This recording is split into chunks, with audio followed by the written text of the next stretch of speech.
we strive to understand what a dream might mean. In biblical mythology, we read how David saved the great Egyptian pharaoh by correctly interpreting his dream. But surely today there must be a more scientific way to approach the hidden mysteries of our dreams.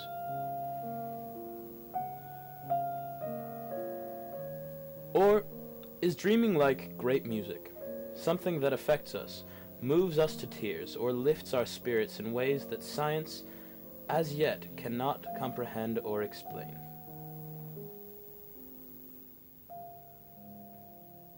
What are dreams? Why do we dream? Where do dreams come from? Every night we sail into the darkness of sleep, and in the darkness an oasis of light opens in our minds, a stage of light in which we play out strange images of happenings that never really were. The Yeats Group have decided to investigate this hidden world, the hidden world of our dreams. But why do we dream? We asked Mr Nathan, our maths teacher. We dream because it's our nature to do so. Now, if we don't dream, and scientific proof has shown us that if you don't dream, you can have a mental breakdown. And in the same way, if you don't eat, you will do your body physical harm.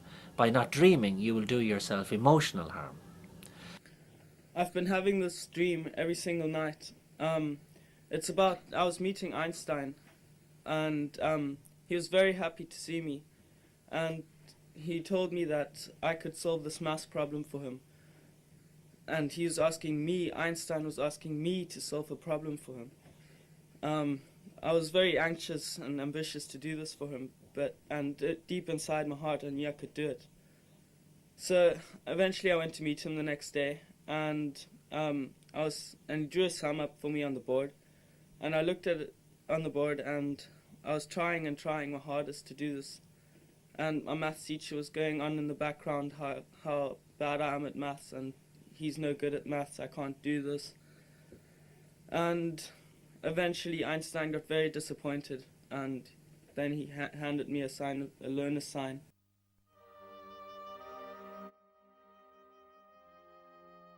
So many images. Water, the moon, clouds. What do they all mean? Does each image carry its own meaning? We asked Zoe Judd, our class psychologist. The emotions are, and we can only find these emotions by the relationship between the dream itself and the dreamer. Anything like fire or water or sea or wind, but it's what the dreamer feels in the dream. For example, in Klaus's dream, he met Einstein, but these images did not tell us anything, but his fear for doing the maths problem did. It is easier to see, and if he discusses this, he will find out more of what his dream is about. You have to get the dreamer to discuss his emotions about the dream to find out what it's about.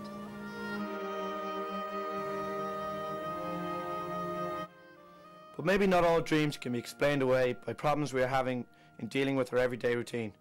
Perhaps some dreams are rooted much more deeply in our psyche. Pauline Macy is not only an artist here at the college, but also a very competent specialist at Jungian dream interpretation. We asked Pauline if she could talk to us about some aspects of imagery in dreams. Well, I could talk a little bit about Klaus's dream about Einstein. I thought that was such a lovely example of a dream which had an almost mythic quality, or the whole idea of being rescued by a sort of mythical figure, which Einstein would be for most of us. That's a good example of an archetypal dream. And also I think it had a certain sense of humour and the imaginative way that he was rescued by Einstein coming down out of the clouds to solve the problem. I thought that was a very good example of how dreams can work, have a healing effect on many different levels, and that including using sense of humour and using the imagination as tools for healing our fears or our anxieties, or something unresolved. The images we see in some dreams are related to issues we are wrestling with in our conscious lives, and this kind of dream offers different perspectives of the issue rather than telling us how best to deal with the matter.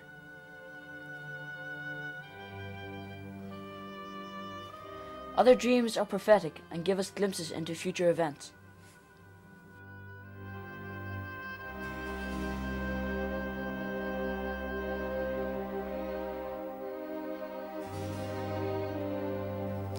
But more often than not, they are evidence that time does not obey our rules.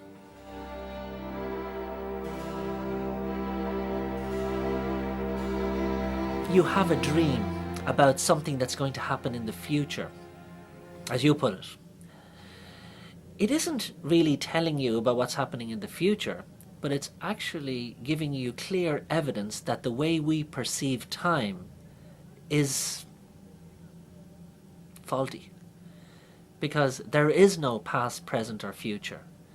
And when and the dream shows you clearly that, because everything is happening right now. And so when you see something of the future in your dream, it's nothing abnormal, because past, present and future are right now.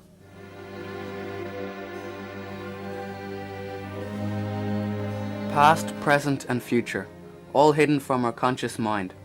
Can our dreams really be a window into the true nature of time? If so, why should we need to know our future?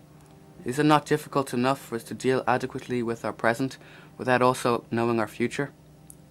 Somewhere in the deepest wells of our subconscious mind, there are some passions and dreams that take particular grip of our imaginations.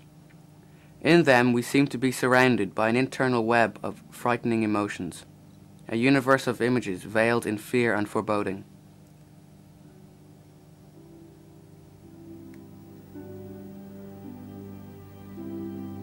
We turn helplessly in the inescapable cycle of the recurring dream. The inner eye of our dream world follows relentlessly the preordained course like a needle stuck in the groove of an old record.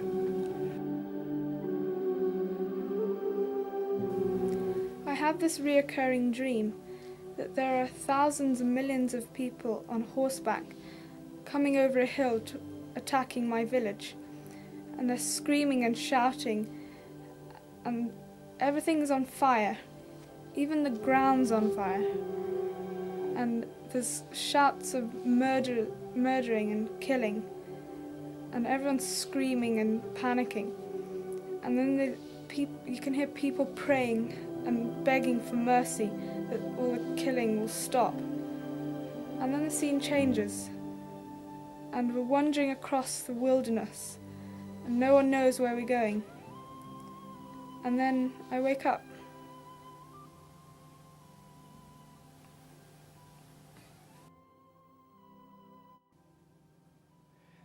Each night we pass through so many images, each filled with our own emotional baggage.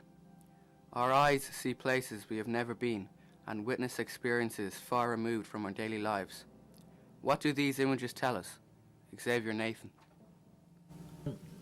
Rather than tell us, I think more can help us to experience being human beings. In our daily lives, most of what we do is fear-based. And if you examine any dream that you've had, you will see it full of fear. And we find it difficult to deal with fear in our daily lives. We run from anything that evokes fear in us. We won't confront people, circumstances, situations in our conscious life. But in our dreams we do.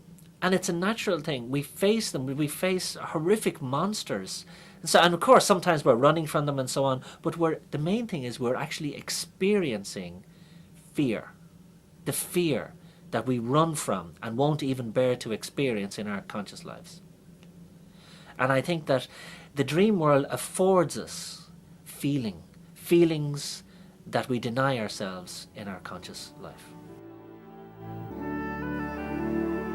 If many of our dreams are merely a psychological workout of our deepest fears, could other dreams tell of past lives? I spoke to Lindsay Kennyway about her dream. is this a recent dream? No, I've had this dream since my earliest childhood. And are the images clear or blurred? The place is very clear indeed, and I can actually see the faces of those villagers now. And who are you in the dream? I mean, are you merely a disembodied observer? Well, that's a strange thing. I feel that I'm some kind of priest or missionary, but definitely Christian now. When are these events happening? It seems to be the Middle Ages to me. I don't know, I can't be sure, but it's not in Europe. And what's the general feeling of the dream? Fear, terror, it seems so real at times. Lindsay's dream seems strangely reminiscent of a past life memory, but if Mr. Nathan is right, maybe some dreams tell us of what is to come.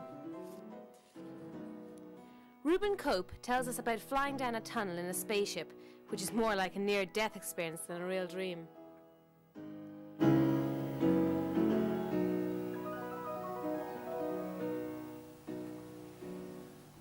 I had a dream many years ago. In it, I am floating in space. First, I feel weightless, and I fly past Mars, the red planet. Then I can see Saturn, with its bright golden rings. It was beautiful. The amazing thing about this dream is that it was all in colour. Usually my dreams are in black and white. Then suddenly, all around me, I see all these stars, hundreds and millions of stars. Then they are all behind me. I realize that I'm leaving the Milky Way. Ahead of me is another galaxy. It must have been Andromeda. I can remember the stars were all multicolored. Then in front of me was this blue tunnel, and I was shooting down it at the speed of light in some kind of spaceship, faster and faster. And then I entered what seemed to be a bright white light, and this filled my whole body with peace and love. It was really amazing. And then I woke up. An extraordinary dream by any standards. We asked Pauline Macy, was there any unusual significance to this dream? I'd love to watch that dream again, because I think there was a lot in that dream, but the sense of him being supported and carried, and again, I think it probably was a dream which had a lot of healing for him at that time, and maybe, if you look back at his life at that time, or something that might have happened the day before, or something which might have caused something to bring on such a dream where he was rescued in that way, but by the gift of a journey through space and being surrounded with joy and peace and love at the end. It was a remarkable experience. Amy, tell us about your dream. Well, my dream is quite strange. I'm having just a normal dream, but my eyes are closed and I can't see anything. And I can feel that I'm in a certain area. I mean, I know where I am, but I can't see anything. And I might be running upstairs or something, and I'd be really frustrated. I'd want to open my eyes because I'd feel scared. I wouldn't know what's in front of me. Yeah. When I do eventually open my eyes, I'm back in my bedroom. I'm in normal surroundings, and eventually, if I did close my eyes again, after a few seconds, I would be back in my dream with my eyes closed. Okay. I think it really only happens when I'm, say, I might be sleeping half asleep. I might be unconscious. That's really it. And Amy, do you have this dream frequently or rarely? Well, it's kind of a rare dream. I've had it before. I can remember having it before, and I've thought of it quite normal. But then, when I was talking to Mr. Nathan, he was telling me that it wasn't actually that normal. As I say, I generally only have it if I was sleeping in the daytime or something. It wouldn't be a nighttime, kind of a deeper sleep. dream. So I understand you're not really asleep, you're in a state between waking and sleeping. Yeah, it's generally when I'm only sort of half asleep, and I mean I can wake up quite easily from it. So what happens when you try to wake up between the state of sleeping and waking, when you try and open your eyes? When I'm opening my eyes, it takes a while for my eyes to open, but when I do eventually open them, I'm back in my normal surroundings, i.e. in my bed, not where I was. And what are your emotions when you're in this dream? Are you happy or sad, or do you long to get out? Is there any sense of anxiety? What do you feel like after you've woken up?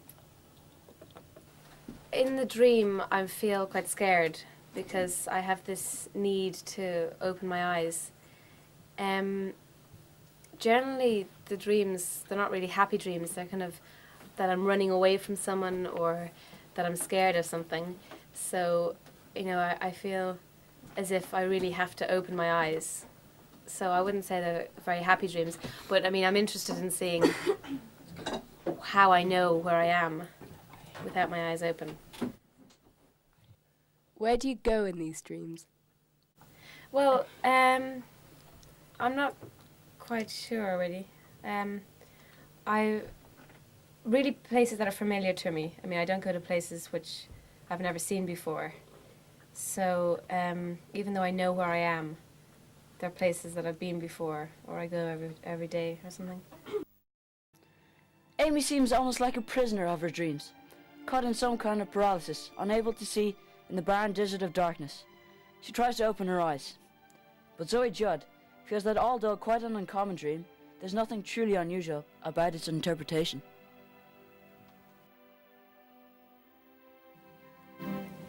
Amy's dream is an unusual one in a way. However, it does incorporate within it several familiar aspects prevalent in light sleeping. A form of physical paralysis of some kind, an inability to move or to exercise a certain routine, physical inaction when required. This state is usually brought on by an increased awareness of anxiety in the dreamer, which Amy obviously is experiencing while sleeping. It was interesting that Amy was unable to recall or identify any of the places that she visited while she was dreaming, although she was aware that she knew where she was. Yet when I questioned her more closely concerning the exact locations, she found it difficult even to recall one of the places she had visited. This is another clear signal of excessive anxiety and fear. I keep on having this reoccurring dream. It's been going on for quite a while. And I'm in Venice, going down along one of the waterways in a gondola with my boyfriend. And the day, it's perfect. You know, the sun is shining, everything's clear, the waters are calm. I mean, we don't even notice the guy behind us gently pushing us along. And the water, so you can like hear it lapping against the boat. And the sun rays, you can like the reflecting of the ripples of the water. It's really, really beautiful. Also, there's this massive wave, and we're tossed and turned. We don't know what is going on. Like as we look around, like all of Venice is just covered. And I lose track of where my boyfriend's gone, and I'm all on my own, just being tossed and turned. I hated that bit so much. Then eventually all the water does drain away, and I stand up and I'm in this barren land. There's no buildings, there's no people, no trees or anything, and you know, I don't know what's happening. You know, I don't panic. I think, well, you know, if I just walk towards the sun, I should come towards someone or buildings, someone who can help me. And I wake up.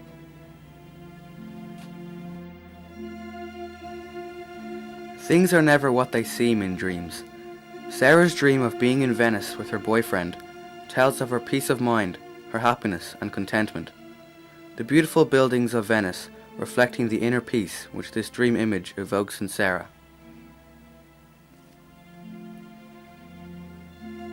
What the trauma was that was represented by the wave wiping away her dream Venice into a desert of nothingness only Sarah knows.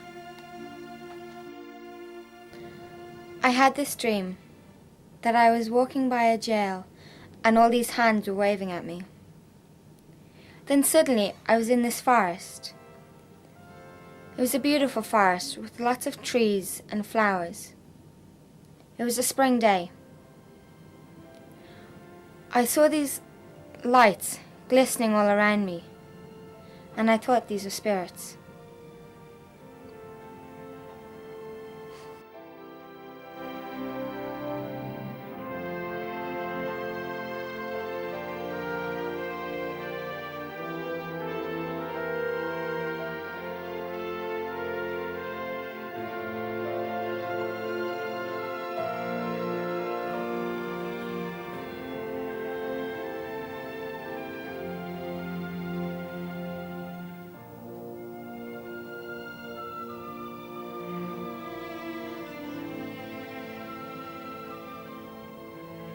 Suddenly, as I peered into the water, I saw a candle. And then, as I looked closer, I saw more and more candles. A great sense of peace and joy came over me. I thought these represented spirits that were free. Then I woke up.